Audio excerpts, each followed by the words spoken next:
Good morning. It is Wednesday, the 13th of May. I'm Maeve McMahon, and this is Europe Today, your daily digest of European news and context, live here on Euronews.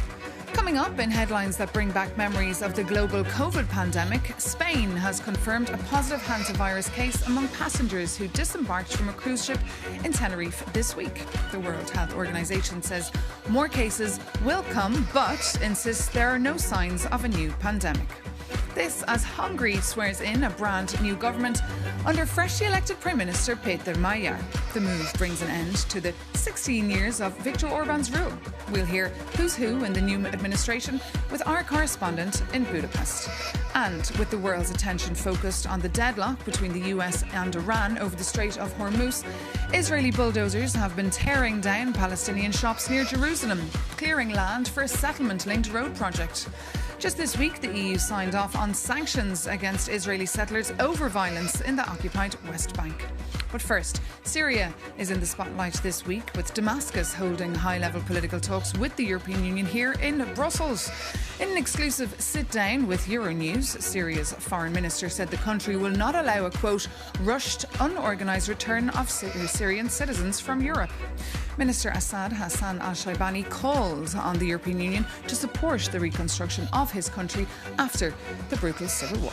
Our European editor, Maria Tadeo, sat down with the minister and is here on set this morning to bring us up to speed. First, tell us about these talks in Brussels. Well, Maeve, the talks obviously come at a pivotal moment for Syria. This is a country that is clearly in a political transition, is coming off of two very difficult decades, completely turbulent on a political front, a civil war that lasted almost 14 years, very brutal. Obviously, that also led to a massive wave of Syrians who left the country, many of which, of course, ended up in Europe. The authorities now in Syria, led by President al-Shaibani, they argue that this is a moment to rebuild, reconstruct, and make this country more stable. They have, of course, reached out to the United States. They are in close ties with Turkey, the Gulf countries, but another key partner in this, and they say this openly, this came up multiple times in my interview with the foreign minister, is the European Union. At this stage, as it stands, the European Union has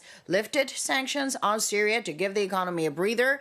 It also is now moving into the full implementation of a cooperation agreement between the two countries. Obviously, the goal, again, is for the EU to play what they argue would be a stabilizer role in the country. And for Syria, it's about rebuilding the economy, so you have conditions for people to return and get this country back on track to the extent that it's possible in the shortest amount of time. Now, the EU, however, will say to fully restore ties with Syria, the authorities, the government there needs to ensure that their minorities, both religious and ethnic, are respected and they have equal rights. This principle of inclusivity is incredibly important for Brussels. So the message that was stressed to the Syrians, as I'm told by a number of diplomats, is that yes, there is a window of opportunity. The EU wants to see a partnership that could see this country finally becoming stable in the Middle East. They also see it as a way to counter what they describe are malign actors, including Russia. Of course, Asaad fled to Moscow immediately after his fall, but they also insist this principle of inclusivity is incredibly important for the European Union to move ahead. And the issue, of course, of migration played a big role as well in these Well, talks. this is absolutely a huge topic as it stands, because not just when you look at it through the prism of the EU, but really European governments, we are seeing that the political landscape in Europe is changing. Obviously, the discourse around migration, asylum rules, and refugee status, which are three different things to some extent, is certainly much tougher. It has really hardened.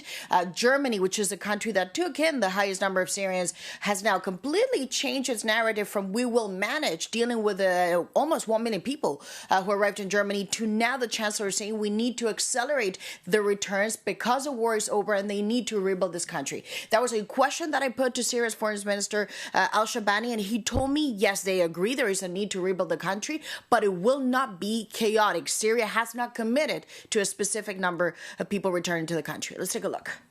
There was no agreement on this matter, and there was no agreement on the number of Syrians to return to Syria. There has been talks about Syrian refugees in Europe and in Germany in particular, and there are talks and an agreement on a mechanism that will not hinder the process of reconstruction in Syria today. This is another thing I do not agree with. especially since today European countries no longer accept granting asylum to those who leave Syria, especially since today they believe that the situation in Syria evolved with a secure and stable law. However, we have warned against this matter, that imposing an involuntary and undignified return of Syrians will lead to chaos in Syria, and that the situation in Syria needs to create an appropriate environment. And you can watch the rest of that interview on Euronews. But now, EU defence ministers have wrapped up talks in Brussels, with the bloc's top diplomat, Kaja Kallas, expressing frustration over the lack of progress in boosting arms production here in the EU. A big focus of the talks was also on how Ukraine should use a slice of the €90 billion loan for defence acquisitions. Our EU correspondent, Angela Skujins, asked Estonia's defence minister, that's Hanno Pevkur, how confident he was, though, that these EU funds won't be misused. This is in light, of course, of the corruption scandal engulfing Zelensky's former chief of staff, Andriy Yermak. Well, we need to have the accountability in place, so there is no question. I believe it is definitely something Ukrainians are looking into very seriously, because it's also important for them that there are no rumors or no problems involved with that kind of assistance, because at the end of the day they need to get the support up and running for next years to come, and then even when the war will be over, or if the war will be over, then Ukrainians still need our assistance, our help, so to rebuild Ukraine and to help them to be a normal European country. So this is why it is first and foremost for the Ukrainians to show for their own people and for us that everything is in a good shape. And talks on security and defence will continue today in Bucharest in the President of Ukraine's President Zelensky and NATO's eastern flank countries. But now moving on, EU institutions are getting ready for a long bank holiday weekend here in Belgium. But it won't be relaxing, given nerves are high over President Donald Trump's big trip to China tonight. With Brussels often caught up in the middle of the two great superpowers, this trip will be closely watched. Our Jakob Janis tells us why you should watch it too. For the first time since 2017, Donald Trump visits China. China's China. China. China. Yeah, I think you got it. Meeting Xi Jinping to discuss Iran, nuclear weapons, trade and AI. The self-styled deal-maker arrives with a weekend hand. Because let me tell you, you don't have the cards. And between the increasingly unpopular Iran war at home and domestic courts striking down his tariffs, Trump needs a win. So your reporters started to wonder, what could this mean for Europe? Alright, first, the security bargain. Xi Jinping wants a signal that Washington is stepping back from Taiwan. And if Trump treats the island's security as a bargaining chip to secure China's help in ending the war in Iran, he might hollow out Europe's own strategic commitments in the Indo-Pacific. And Trump is also under pressure to relax chip exports controls for quick business deals. And if he trades away this edge, Washington and Beijing will set the global standards for AI alone, with Europe becoming just a rule taker, not maker. And finally, there is the trade squeeze. European firms are already struggling to compete with cheap Chinese goods at home. So if Trump relaxes tariffs, the flood of cheaper electronic vehicles and steel might result in European exporters losing their competitive advantage in the US to the same Chinese rivals that are already flooding European shores. And speaking of trade, let's not forget Trump has given the EU a deadline until the 4th of July to finalize a new US-EU trade deal or face 25% tariffs on cars. And in Brussels, the centre-right EPP group is rushing to settle, as a weekend Trump could turn his attention towards Europe next. However, socialists are standing firm, insisting that European legislation will not be shaped by threats on social media. And it's a cliché to say that the Chinese word for crisis, Wei Qi, is translated as a danger and opportunity. And while Wei is indeed danger, a better translation for Qi is a crucial point. And it seems that for Europe, that crucial point is happening now. And now for the view from Australia on Trump's China trip and the freshly signed EU-Australia trade deal. I'm joined here in the studio by the Australian ambassador to the European Union and NATO, that is Mr. Angus Campbell. Good morning and welcome to Europe Today. Hi Maeve, thanks very much. Great. So as we're sitting here, President Trump is en route to China with tech leaders like Elon Musk and Tim Cook. What are you looking out for during this? Hey, look, it's clearly a very important meeting, and it's important for the two countries, it's important for the world. A constructive relationship between China and the United States is something that I think we all hope for. And indeed, there are many issues that, if they work together, can be of great benefit to our world. So I wish them success, and I'm very pleased, and I think that we should all be very pleased that they are talking and that a summit is occurring. And it's now up to the dialogue and what outcomes might emerge. And of course, Australia signed a massive trade deal with Brussels this very year, precisely to reduce dependencies on China for critical raw materials. Will that work, though? Look, we're delighted with the free trade agreement. The negotiations have concluded. President von der Leyen visited Australia to make the announcement with Prime Minister Albanese. The process now sees the agreement go through the ratification mechanisms. But this is a deal that's been negotiated for 10 years. Very careful, very sensitive, acknowledging concerns and interests on both sides. And I'm confident that we're seeing a balanced deal here, which is comprehensive, which is going to be of benefit to both sides. And it brings the two communities closer together. Australians trading into Europe, Europeans trading into Australia, almost all barriers and tariffs removed. It's a good deal. It's a good deal, but will it help you wean off these dependencies on China? We have a constructive and a very significant trading relationship with China, and I think that that's going to continue, but we have a diverse trading relationship across the world. So Australia trades into North America, into the ASEAN nations, to South Asia, North Asia, into Europe. We're an island continent dependent on global trade, on the rules of trade, and free trade agreements matter because they enable the prosperity for all.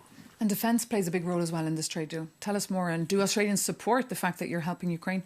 So in parallel to the announcement of the negotiations of a free trade agreement coming to conclusion, there was also the announcement of a security and defence partnership between Australia and the EU.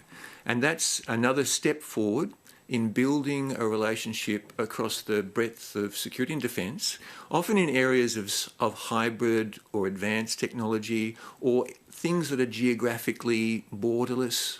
And are Australian taxpayers comfortable with this? And people are very supportive of the idea that we reach out and we build more connections with more friends on more issues, because by doing so, we are better prepared in a world that's perhaps less predictable and more complex. And with a very transactional president as well in the White House. One final question on the social media ban that the European Union wants to copy from Australia.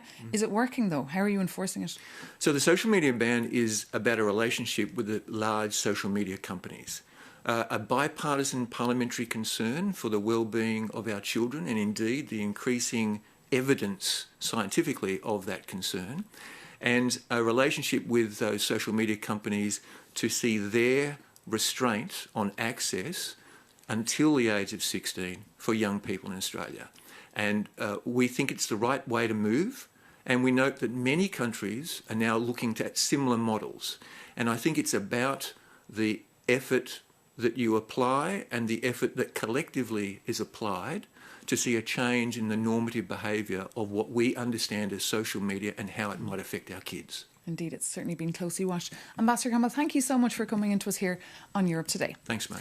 And now to Budapest, where Hungary's new government, led by Péter Magyar, has been officially sworn in for the next 4 years. The new Prime Minister promises to restore public trust and rebuild Hungary's international ties. For the latest, we can head straight to the Hungarian capital and bring in our correspondent, Zoltán Zibosegi. Good morning, Zoltán. Just tell us who is who in this new government and what are their first priorities? Good morning, Europe Today. So actually, this new government is really diverse. Péter Magyar promised during the campaign that nobody can be a minister who was a chief politician in the last government. But actually, this promise was not fully kept because For example, the new transport minister previously was the public transportation company's leader here in Budapest, and also a far relative of Viktor Orban, while the defense minister served as chief of staff during the previous political era. The finance minister had also worked as a state of secretary in Viktor Orban's second government, but now he promises to introduce the euro around 2030. Most members of the new cabinet have been close allies for Peter Magyar since 2 years from the really beginning of his movement, and most of them, they are conservative.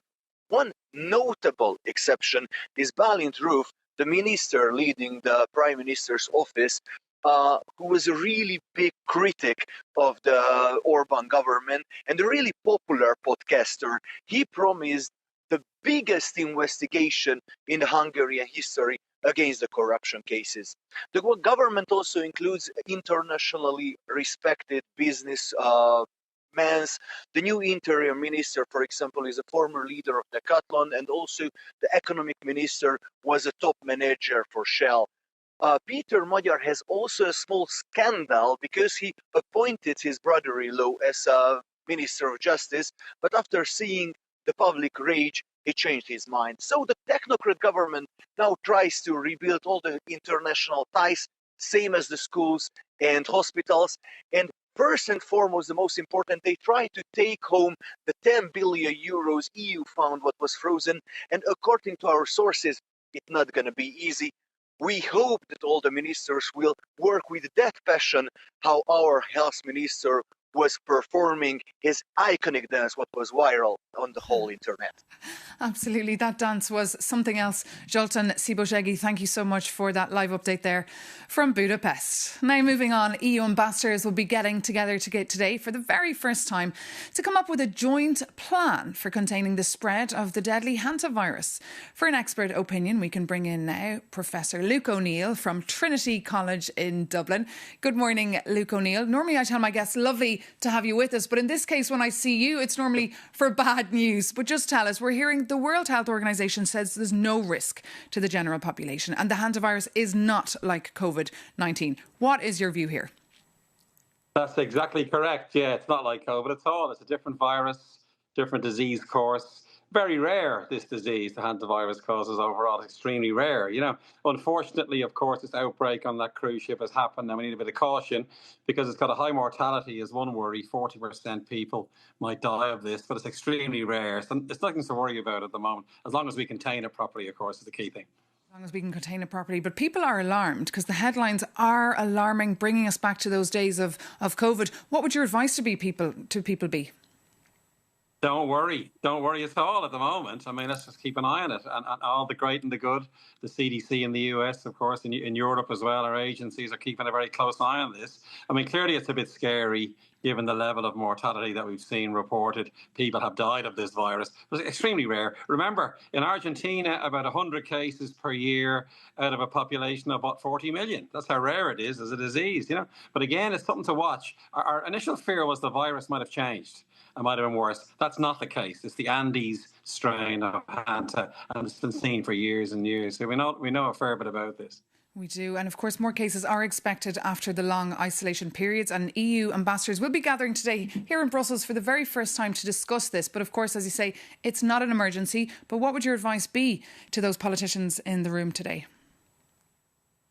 Well, one good thing is it is a real disease in South America, so we may learn more about it anyway from this incident. That might help the situation in South America where it's more common. And the second thing is, of course, we need to be a little bit cautious. You can understand why they're meeting because it's all over the media. European citizens are concerned, of course. So anything we can do to reassure people is the most important thing, I feel.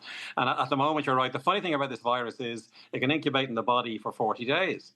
In other words, you can catch it, no symptoms for a week or two, hence the 42-day quarantine. There's 2 Irish people, many nationalities, stuck in quarantine for the next few weeks, just in case the disease emerges. And that makes perfect sense to keep an eye on these people.